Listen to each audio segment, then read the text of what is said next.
Alright guys, so for today's video we're going back to Alberta and talking about Danielle Smith again because she just put out some new policy changes that she wants to implement in regards to gender affirming care for minors.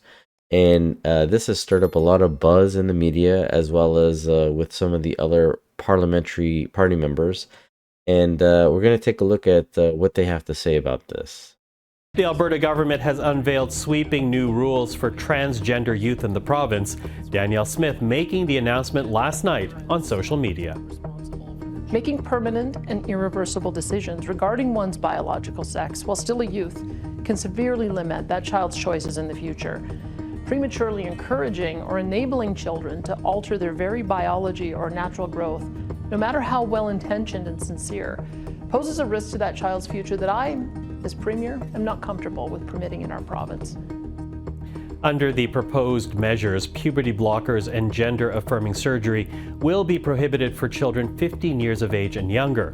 The province will also ban children under 17 from having top and bottom surgery, and students aged 15 years and younger will require parental permission before they can use their preferred names or pronouns at school.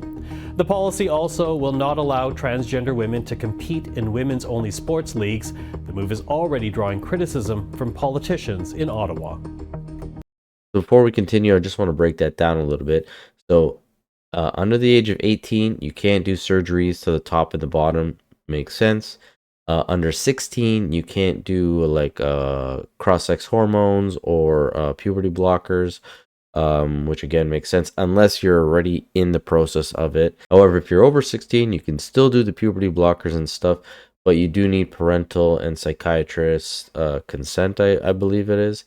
And then no more men or trans women or trans girls competing in female sports, which is awesome to hear. As we start to get into some of the reactions from the other parliamentary members, I want you to really listen to what they're saying. Because even Mark Holland, the Minister of Health, started to go on about how a lot of these kids take their lives due to confusion. However, he quickly caught himself and switched it to problems with sexual identity, something like that. I'm deeply disturbed. The decision that was made by Alberta places kids at risk. We know that one of the number one reasons why kids take their life is problems around sexual identity, and that the ability to be who you are, is so vitally important. Staying in Ottawa, legislation was introduced today to delay expanding assistance in dying to people with mental illness until March of 2027. The Liberal government says it faced pressure from provincial and territorial health ministers to pause the changes until the healthcare system is ready to implement them.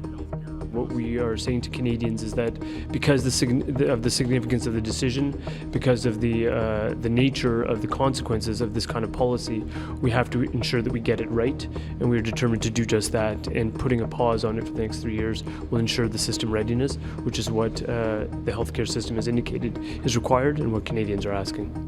And to me, this seems a little hypocritical, seeing as they're saying that for medically assisted death, they want to implement mental health issue as one of the reasons to do it, but the people are saying like, we're not equipped to this, we're not ready for this, it's not a good idea. And they were also trying to implement minors to also get medically assisted death if they needed it. And who has apparently the most mental health issues? Minors.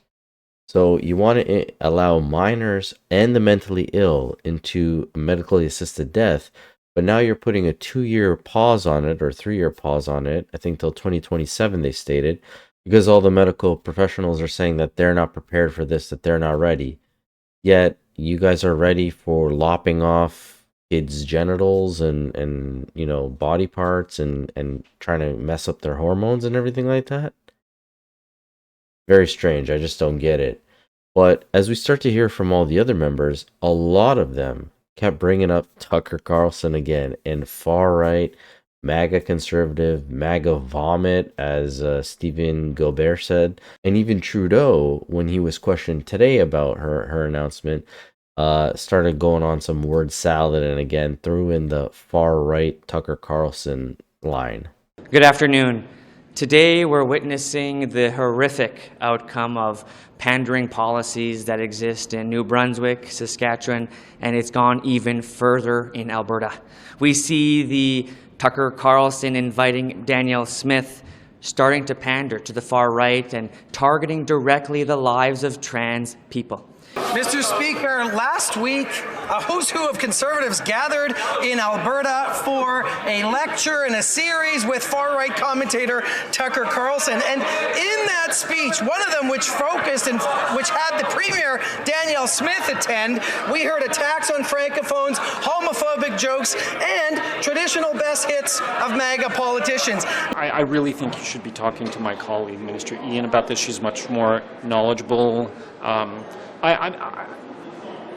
a father of four, and I do think that families come in all shapes and form, and I think what we're seeing in Alberta has nothing to do with parents' right, has everything to do with scoring cheap political points.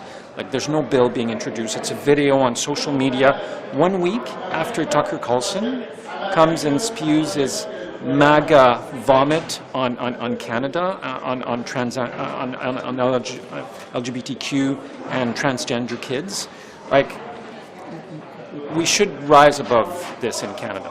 But Minister Ian would be in a better position to answer your questions. On the topic of Alberta, has there been any exchange between your office and Danielle Smith's office regarding the comments that she made about crosshairs? There has not been any exchange, no. Thank you. Good morning, Prime Minister. Rahman Hamidi with the Canadian Press. Will you invite Danielle Smith to meet while she's in Ottawa next week and directly raise your concerns about her gender policy proposals? Canadian parents love their kids, and we want the very best for them, and we want them to be kept safe. LGBT youth across this country are among the most vulnerable to homelessness, to suicide, to a range of things that can harm them. We need to be there to defend them. We need to be there to protect them, and I know Canadians across the country are doing just that. It is telling that the week after welcoming far-right American conservative Tucker Carlson to her province to sit with him on stage, Danielle Smith has now moved forward with the most anti-LGBT policies of anywhere in the country. So there you have it, guys. Apparently, to all the liberals, if you care about the safety of your child and them not harming themselves when they can't make these kinds of decisions at such young ages, apparently you're far right and you're a MAGA conservative. Like, it's absolutely mind-blowing that we have laws at different age restrictions for children, for minors, because they're not able to do things like drive, like smoke, like get tattoos, like buy alcohol. Yet apparently we're supposed to just affirm them no matter what age they are, when they tell you, how they feel, and if you don't do it, you're a bigot, you're a transphobe. Like, they continuously talk about how this is the attack on the LGBTQ community. The TQ, all the other letters, shouldn't even be part of LGB because LGB is a sexuality. It's who you're sexually attracted to. It's not an identity like the T, the Q, and all that other stuff. And it's not an attack on these children. It's to protect these children from making horrible mistakes. And when you have articles like this saying medical experts warn that the restrictions on gender-affirming care will harm vulnerable youth, yet the data from the Netherlands, Sweden, the Tavistock in Britain, where all of this gender-affirming stuff was already happening, and they actually axed it and closed it down because they saw the harm that was happening.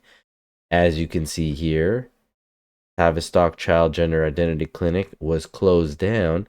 Even one of the people here, a former patient, Carrie Bell, went to court saying that she had not been challenged enough about her decision at 16 to take drugs that began her transition from female to male, a decision she later regretted. These are children. They cannot make these decisions for themselves. And it's mind-blowing to me that these people are going to boohoo, whine, and cry about this only premier who's trying to help out children. But again, love to get your opinion on this one. Let me know in the comment section below what you guys thought about this. And as always, I'll catch you guys on the next one. Thanks so much.